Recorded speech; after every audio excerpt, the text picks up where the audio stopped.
Here's your money briefing for Wednesday, June 21st. I'm J.R. Whalen for the Wall Street Journal. Many companies are taking steps to address increased frustration and low morale among workers.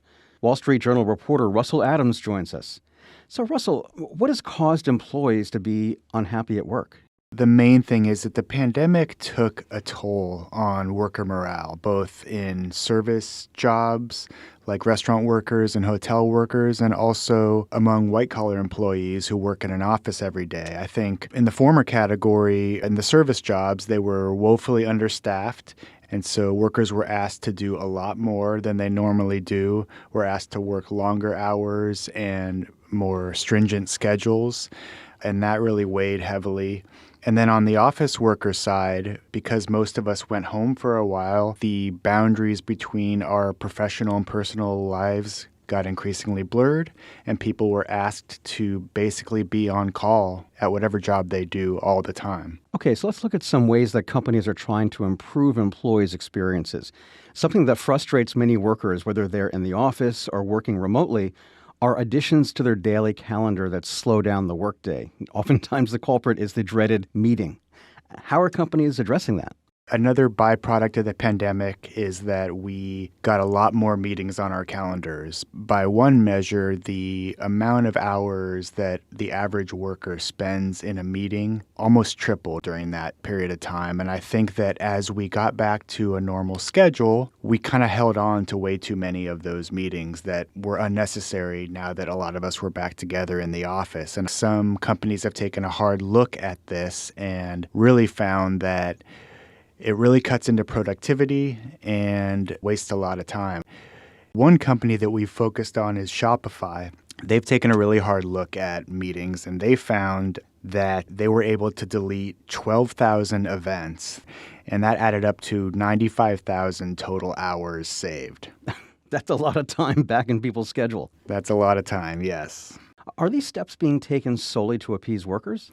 No. In fact, a lot of companies are doing these things with an eye not just to improve the quality of life for workers at work, but also to boost productivity and efficiency. We're seeing broadly a renewed focus on efficiency, or as Mark Zuckerberg called it, the year of efficiency. And I think a lot of executives have sort of taken that and run with it. You mentioned restaurants a moment ago, and those companies in particular have dealt with a severe labor shortage as they emerged from the pandemic.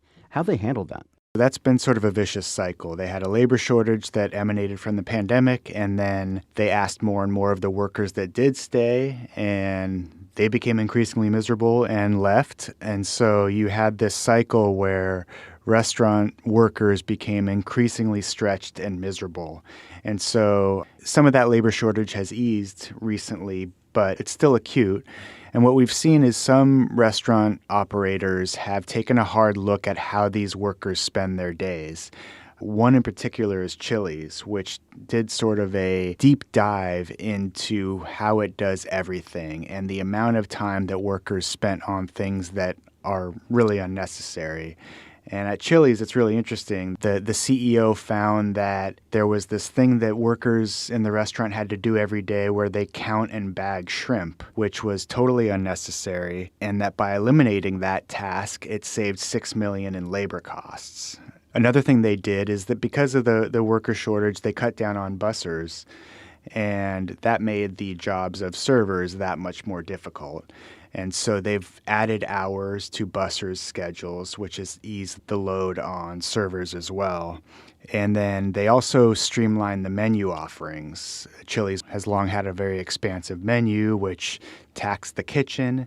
And so they streamlined some of the items that were more labor-intensive or less popular. And customers don't always like that, but it's been well received in the kitchens. And you might think that giving raises or financial incentives might be enough to appease workers, but in a lot of cases, it really isn't enough to keep workers happy. What have some companies done instead?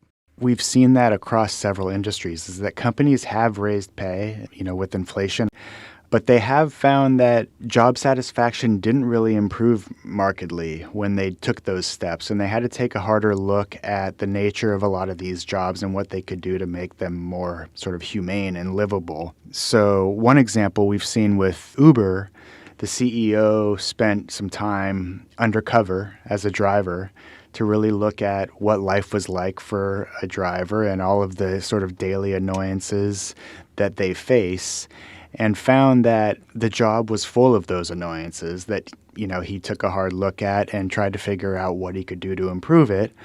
They seem kind of small, but the drivers traditionally had to accept a job before they knew what the destination was, which meant that they got stuck going to a place where they knew they couldn't find a pickup to take them back to where they were before.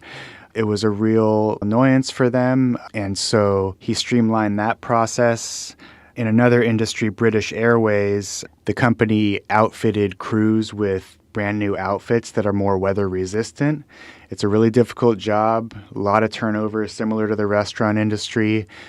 The weather is tough, the hours are long, it's uncomfortable. You're in the belly of a plane pulling out bags. And that airline says that workers are thrilled with the new outfits, which have made a big difference. Another company has introduced revamped break rooms for baggage handlers with TVs and lockers and other things that they said have gone a long way. The operator of Frankfurt Airport now gives employees ice cream on the tarmac, which is a small thing, but that can make anybody's day better, right? Exactly. I think we should all have that. So what else have companies done? One of the companies that we've taken a close look at, which is really interesting, is AT&T.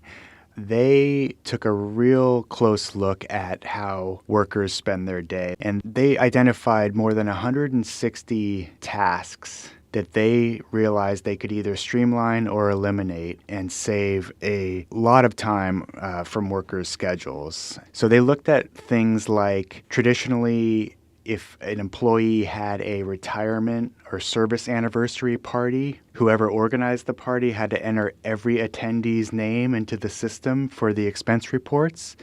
And AT&T calculated that was costing workers 28,500 hours a year. Oh, wow. And so it eliminated that requirement, and many like it, which they say is having a big difference as far as efficiency and productivity. So whether it's the expense reports or counting shrimp or eliminating meetings, these really do add up to enormous blocks of time. Oh, yeah. So how have employees responded? Has morale improved? Anecdotally, they've responded very well to it. The baggage handlers are saying that life has significantly improved. Again, the power of ice cream. The power of ice cream, exactly.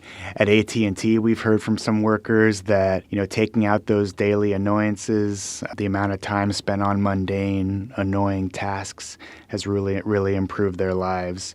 So generally, it's been well received. That's Wall Street Journal reporter Russell Adams. And that's your Money Briefing. I'm J.R. Whalen for the Wall Street Journal.